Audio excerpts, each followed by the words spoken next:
la fourmi reine, le cœur de la colonie. Dans le monde incroyable des fourmis, la reine est la patronne. C'est la fourmi la plus importante de toute la colonie. Son travail est extrêmement important pour maintenir la colonie en vie et en croissance. La reine pond des milliers d'œufs au cours de sa vie, assurant ainsi la pérennité de la colonie. C'est comme la maman de toutes les fourmis, car elle pond les œufs qui se transforment en nouvelles petites fourmis. Sans son travail acharné, la colonie ne pourrait pas survivre. Sans reine, la colonie disparaîtrait. Les fourmis ouvrières ne peuvent pas pondre d'œufs, donc sans la reine, il n'y aurait pas de nouvelles fourmis pour remplacer celles qui meurent. Les reines sont plus grandes que les fourmis ouvrières et ont des ailes pendant un certain temps. Ces ailes leur permettent de voler et de trouver un bon endroit pour fonder une nouvelle colonie. Ces ailes sont destinées à voler pendant le vol nuptial. C'est un événement très important où elle rencontre des fourmis mâles et s'accouple.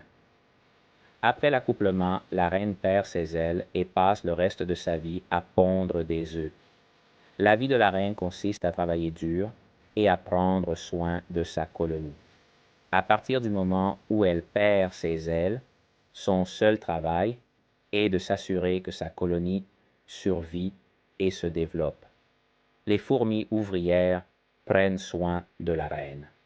Elles la nourrissent et la protègent, s'assurant qu'elle est en assez bonne santé pour continuer à pondre.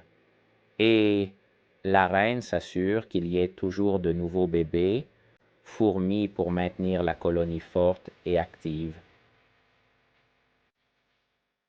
Reine claustrale, un départ en solitaire. Les reines claustrales sont un exemple fascinant d'indépendance et de détermination dans le monde des fourmis. Ces reines sont connues pour être extrêmement indépendantes lorsqu'elles fondent une nouvelle colonie. Contrairement à d'autres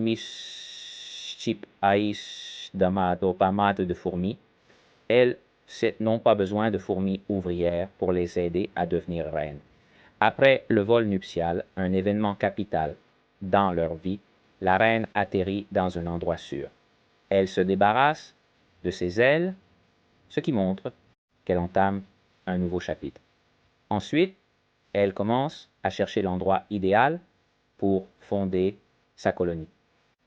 Une fois qu'elle a trouvé le lieu parfait, elle ferme l'entrée pour se protéger des prédateurs et reste à l'intérieur d'une petite chambre souterraine.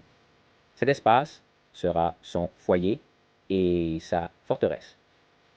À l'intérieur de cette chambre, la reine utilise l'énergie stockée dans son corps pour pondre des œufs. Ces œufs deviendront ses premières filles fourmis ouvrières. Elle en prend soin, s'assurant qu'elles grandissent fortes et en bonne santé. Avec le temps, ces fourmis ouvrières aideront à agrandir la colonie, marquant ainsi le début d'une nouvelle société de fourmis. Reine, semi-claustrale, une approche collaborative. Les reines semi-claustrales sont différentes des reines claustrales, car elles ne restent pas enfermées lorsqu'elles fondent leur colonie. Ces reines sortent chercher de la nourriture pour avoir plus d'énergie pour s'occuper de leurs petits. C'est plus risqué car elles pourraient être attaquées, mais cela signifie aussi plus de nourriture. Il s'agit de trouver le juste équilibre. Le parasitisme dans le règne des fourmis. Le parasitisme est un mode de survie vraiment intéressant qui existe aussi dans le monde des fourmis. Les fourmis parasites profitent d'autres fourmis en leur volant leur nourriture et en les faisant travailler pour elles. Les reines parasites sont passées maîtres dans l'art de duper d'autres colonies pour qu'elles les laissent entrer et vivre parmi elles. Dans les différentes régions du Canada où vivent les fourmis, on trouve plusieurs types de reines parasites. Ces reines ne sont pas comme les autres. Elles ont développé des compétences uniques pour s'infiltrer dans d'autres colonies. Ces reines ont appris à copier les odeurs d'autres espèces, trompant ainsi les fourmis ouvrières qui pensent qu'il s'agit de leur propre reine. Cette imitation est si parfaite que les fourmis ouvrières ne remarquent aucune différence.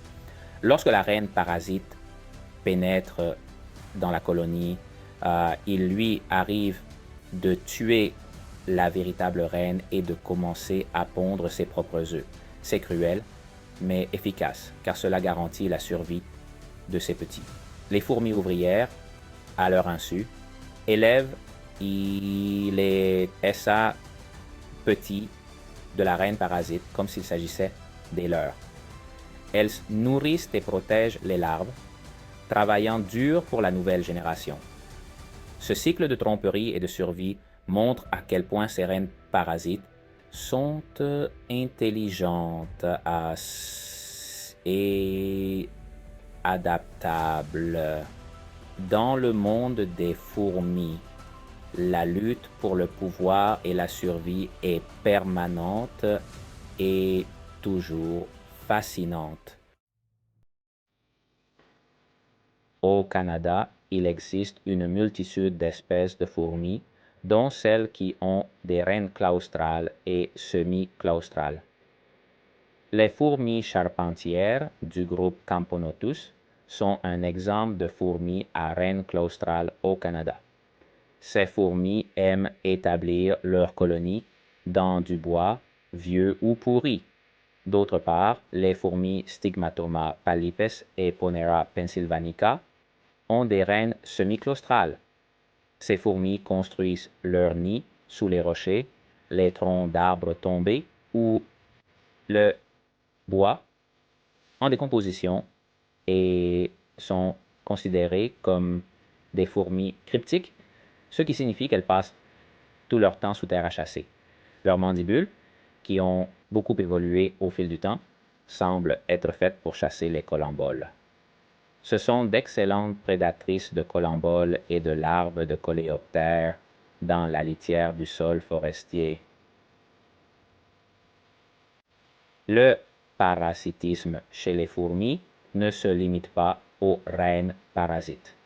Certaines fourmis pratiquent la dulose, ce qui signifie qu'elles volent les bébés d'autres colonies pour les faire travailler pour elles. Les fourmis esclavagistes, comme la Polyergus bicolore, sont connues pour attaquer leurs voisines afin de leur voler leurs ouvrières, leurs larves, leurs pupes et leurs œufs. Ces exemples illustrent la grande variété de stratégies que les fourmis utilisent pour survivre. Pour comprendre à quel point les écosystèmes sont incroyables, il est important de se pencher sur la diversité des fourmis, depuis leur reine jusqu'à leur stratégie de survie. Les fourmis jouent un rôle essentiel dans la nature, car elles contribuent à la décomposition des plantes et des animaux morts, et à la dispersion des graines. Même si nous ne les voyons pas toujours, leur travail est crucial pour maintenir l'équilibre de la vie sur Terre. Nous découvrons constamment de nouvelles choses sur les fourmis et prenons conscience de l'importance de les protéger. La destruction de leurs habitats et le changement climatique représentent des menaces pour de nombreuses espèces. En préservant la diversité des fourmis, nous ne nous contentons pas de protéger une facette fascinante de la nature, nous préservons également la santé de nos écosystèmes pour l'avenir.